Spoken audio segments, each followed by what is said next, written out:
like doing crack. Day after day, dropping taxes on business by love. It'll work this time, they say. Gotta rise up, gotta keep on fighting. You know we've seen this all before. This too shall stop if we keep our heads on. It'll work this time, they say. Chip away, I'm withdrawing. Chip away, something new. Chip away, can you hear me calling? Get away till this is through. Old history has had some great men, some badass motherfuckers who wouldn't give a shit. Say what? FDR was loud, Martin Luther holler. Old age, he put an end to this. Chip away, I'm withdrawing. Well, Chip away, baby. Something new. Chip away, can you hear me calling? Get away till this is through. Come on, Sammy.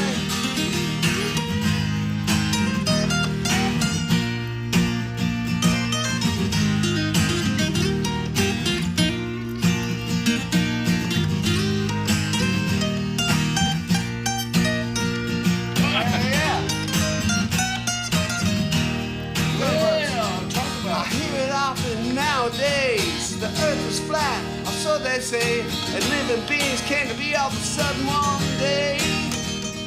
They're white is right, the rest is wrong. I'll scratch on that and keep moving on. She's a pass this time, chip away. Here we go. Chip away. I'm withdrawing. Bunk having crew. Chip away. Hey, everybody now. Something new. Chip away. Can you hear me calling? Woo! Get away till this is through. Chip away. I'm withdrawing. Chip away. Something new. Chip away. Can you hear me calling? Two of these. Get away till this is through. One more. And I hope you won't get fooled again. Here we There we go.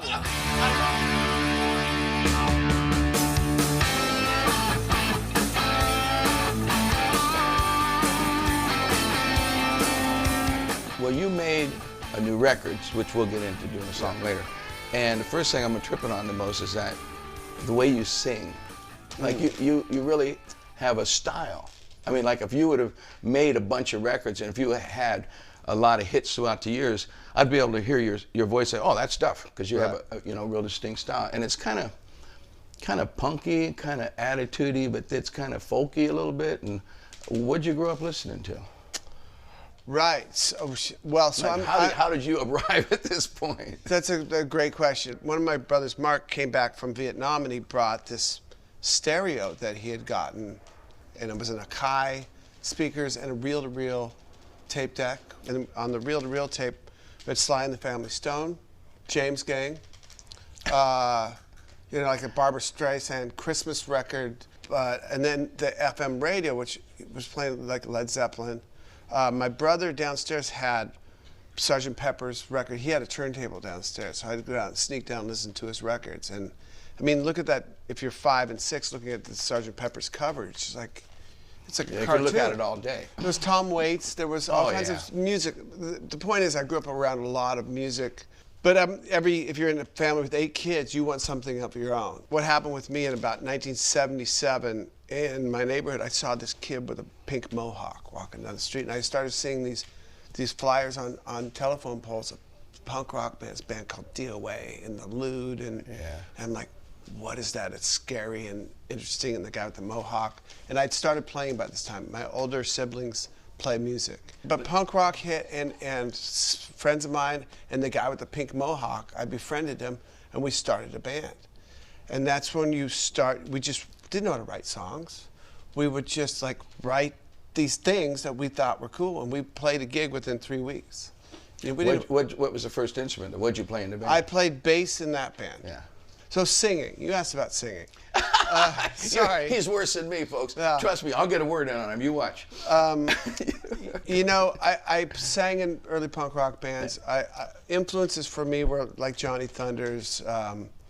There's a So Alone record that I really, it's called So Alone by Johnny Thunders, that I really identified. I sang a lot as a punk rock guy in different bands. But in the 90s, like I said, I made that record. I was still fucked up, and like you can hear it in my voice on this "Believe in Me" record. You can hear the cocaine in me. You can hear the alcohol in me. You can't sing on cocaine. Anybody try to sing on cocaine shouldn't be singing. Right. Like, You can't. I mean, you can hear it all in my voice, and it's a great snapshot of my life at that time. Mm-hmm. What made you get clean and sober? Did you wake up one morning, or did someone come and wake you up and say, you're going to rehab, we're going to straighten you out? Or did you decide it for yourself? No, my family tried an an intervention on me the day after we played the Kingdom, dude. Wow. But my family, I mean, like, they drink, you know, so this intervention, I ran, but my body was failing, my hair was falling out. I didn't drink any water. I just drank alcohol. Yes, I literally water, didn't have a glass of water for 12 years, you know, and I'm not kidding.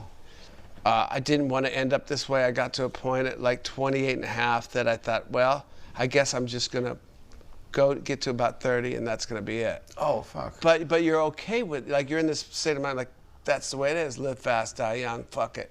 Oh, Duff. And I woke up one morning and I had like I thought it was just like some sharp gas pains. So I rolled over and it spread down to my like quads and all the way around to my back, and I couldn't move to get to the phone to call 911. It was so bad I couldn't barely breathe. Wow. And my friend, my best friend, still my best friend to this day, I hear him coming up the stairs. I couldn't yell, I couldn't do anything, and he sees me. I'm in bed, and he just said, I heard him just clearly to this day, oh shit, it finally happened. So he picked me up, and I could, like, fuck. And what happens? My pancreas had burst. So all the that's the poisons or whatever they enzymes that digest your food. Yeah. It's not supposed to be outside dancing around on top of your Acid organs. and stuff, it's acid. yeah. So he got me to emergency room. I just laid down on the floor, and they hit me up with morphine, and it didn't do anything. And that's when I knew I was in trouble, because I knew what morphine should be doing, and it didn't do anything for the pain. And they did an ultrasound on me, and I saw my doctor.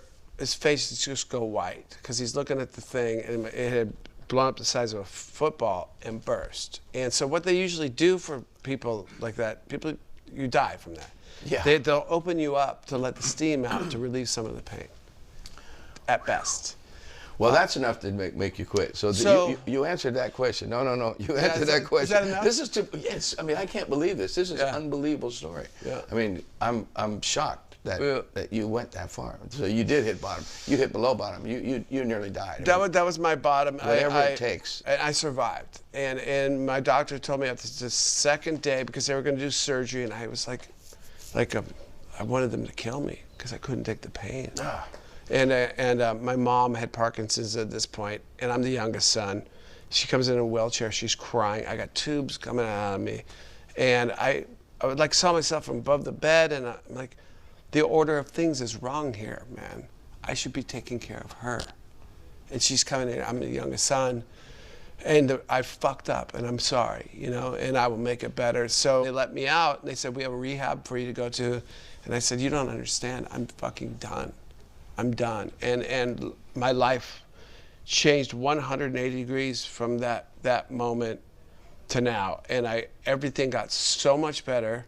And I realized I'm one of those, I can't have a drink. Yeah, wow, I wouldn't even let you. No, if I was your buddy. Well, I wouldn't let you let me. So, you know, for me. That's awesome. Yeah, it's not a thing. That's enlightenment. You were in light. You saw the light. I did.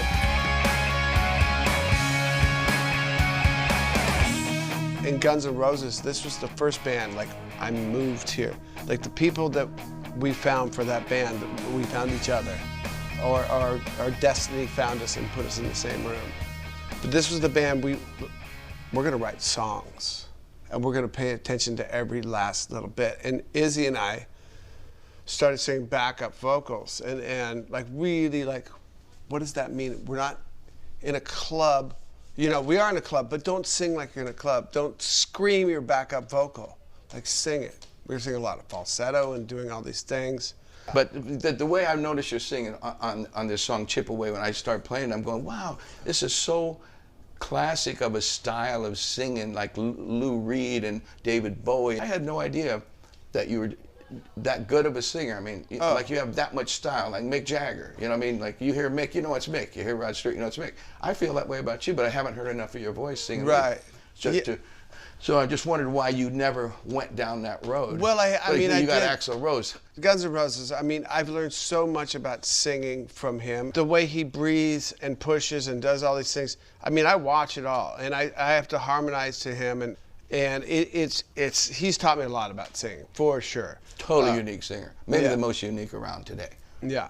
So what about Guns N' Roses? Are you on a hiatus for a while? Are you going to do shows in between? We just announced a new show. So you're just going to stay on the road for the rest of your life? Well, this thing, like, I've learned now, like I said, Loaded, when we go out and tour, it's like we beat the shit out of ourselves. Like, I've learned with this thing, we just did this long tour.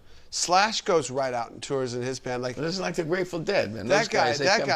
So I was watching Slash. I'm like, I'm not going to beat myself up like that. He loves it. You know, he's got this. Slash is indestructible. I've known him since we were 19, and his way he communicates is through his guitar, and he has a real need. On the road, he plays guitar from morning till night. It's been an honor playing with both those guys and us back together. They taught me so much about how to have your chest out and your shoulders back. Which incarnation of this band is your favorite, from the beginning to now? I mean, there's so many. I know it's kind of an unfair question. It is, yeah. But it's real. I mean, you must feel better now. I think about it all the time. I think about you guys. I mean, what a great band. I mean, we're better to come players. Back together. Yeah, we're better players. We're much more wizened as to relationships, how to care about each other, probably more considerate. You know, those things. Totally. But you guys are so lucky. I mean, you're great, but you guys are lucky to have come back and have the audience still there for you and bigger than ever. You know, I mean, and to have lived. Yeah. No, that's beautiful. Right. That's a success story. Yeah, yeah. It's a beautiful thing. And it's real. Like, all those songs are real. Duff, I got to get to this or that. You know, before we get to the music side of this whole thing. I love that little song you got, but I got to get my this or that out of the way here. This is one where you're not supposed to think about it. Okay. And you can't, it's illegal to use a Pisces or a Libra answer. I don't know what sign you are, but the Pisces and Libras usually can't make up their mind about one thing or the other. They jump back and forth. Oh, no, I'm an Aquarius. I don't know what that means. You're nuttier than a fruitcake. Oh, no, excuse me. Yeah, I'm an astrology nut. I love Aquarius. I'm a Libra. We get along. Okay. So, punk or metal? Punk. Bass or guitar? Bass. Hey, this is going to be tough on you. Sex Pistols or The Clash? Clash. Ooh, that's surprising to me. Damn it. Got to put a check against me on there. Are you a team player or are you like a rebel in a band? Team player. It's good. All right. Thank you, Sammy.